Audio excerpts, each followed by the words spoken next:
Assalamualaikum warahmatullahi wabarakatuh. Kami akan mempresentasikan tugas kelompok kimia dengan anggota kelompok Rifki Muhammad Ardiansyah, Iman Sulaiman, Dion Roy, Ramadhani Wahyu Nur Hakim. Selamat menyaksikan. Apa aja sih yang kita pelajari? 1. Definisi singkat senyawa organik dan anorganik. Kedua, penjelasan senyawa organik dan anorganik. Ketiga, contoh dan kegunaan senyawa organik dan anorganik. Ya, baik. Kita masuk ke pembahasannya. Senyawa organik adalah senyawa yang mengandung karbon sebagai komponen utama.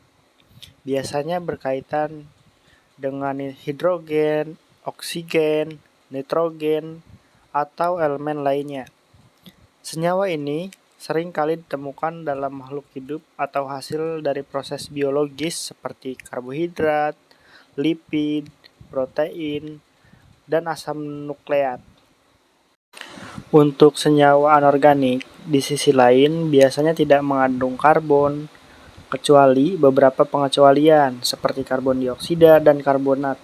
Senyawa ini umumnya berasal dari mineral atau proses geologis. Ya, untuk karakteristik senyawa organik, pertama, unsur penyusun mengandung karbon sebagai unsur utama, seringkali berkaitan dengan hidrogen, biasanya juga mengandung oksigen, nitrogen, fosfor, dan sulfur. Ya, untuk sumbernya ditentukan pada makhluk hidup atau dihasilkan melalui proses biologi, misalnya fotosintesis dan fermentasi.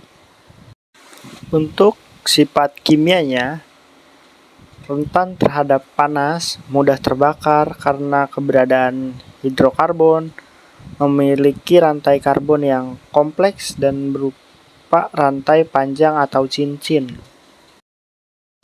Contohnya, ada karbohidrat, protein, lipid, dan juga vitamin.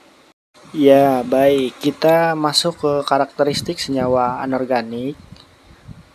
Unsur penyusun senyawa anorganik umumnya tidak mengandung karbon, pengecualian seperti karbon dioksida. Unsur utama seringkali berupa logam, non-logam, atau mineral. Untuk sumbernya sendiri, banyak ditemukan di alam secara alami seperti mineral dalam tanah, air, atau atmosfer. Untuk sifat kimianya, dia tidak mudah terbakar, strukturnya sederhana dibandingkan senyawa anorganik. Untuk contohnya ada air, NaCl, dan asam sulfat. Baik, untuk contoh dan kegunaan senyawa organik, pertama, ada glukosa.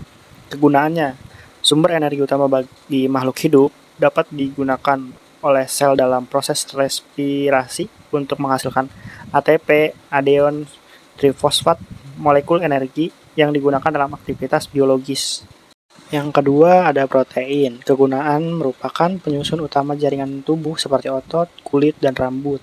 Berperan dalam proses biologi sebagai enzim yang mempercepat reaksi kimia, hormon untuk komunikasi antar sel, dan antibodi untuk melawan infeksi. Yang ketiga ada metana. Kegunaannya sebagai bahan bakar yang digunakan dalam rumah tangga, misalnya gas LPG, dan industri, komponen utama gas alam yang juga digunakan untuk pembangkit listrik. Baik, untuk contoh dan kegunaan senyawa anorganik ada air. Kegunaannya berfungsi sebagai pelarut universal, memungkinkan berbagai reaksi kimia terjadi dalam tubuh dan di alam, menjaga dehidrasi tubuh, membantu metabolisme, dan mengatur suhu tubuh. Penting untuk irigasi dalam pertanian. Yang kedua ada garam atau NaCl. Kegunaannya digunakan sebagai penyedap rasa dan pengawet makanan, membantu menjaga keseimbangan cairan tubuh dan tekanan darah, diperlukan untuk fungsi saraf dan kontraksi otot. Baik, untuk yang terakhir ada karbon dioksida. Kegunaannya digunakan untuk tumbuhan dalam proses fotosintesis untuk menghasilkan oksigen dan glukosa. Digunakan dalam minuman berkarbonisasi seperti soda, berperan sebagai pas pendingin dalam bentuk padat dry ice. Ya, dan untuk kesimpulannya, senyawa organik dan anorganik memiliki peran penting dalam pendukung kehidupan. Senyawa organik seperti glukosa, protein, dan metana menjadi komponen penting dalam metabolisme, pembentukan jaringan tubuh, dan sumber energi. Di sisi lain, senyawa anorganik seperti air, garam, dan karbon dioksida memiliki fungsi yang tidak tergantikan dalam berbagai proses biologis, industri, dan alam. Perbedaan utama mereka terletak pada unsur penyusun, sumber, dan sifat kimia yang memengaruhi kegunaan dalam kehidupan sehari-hari.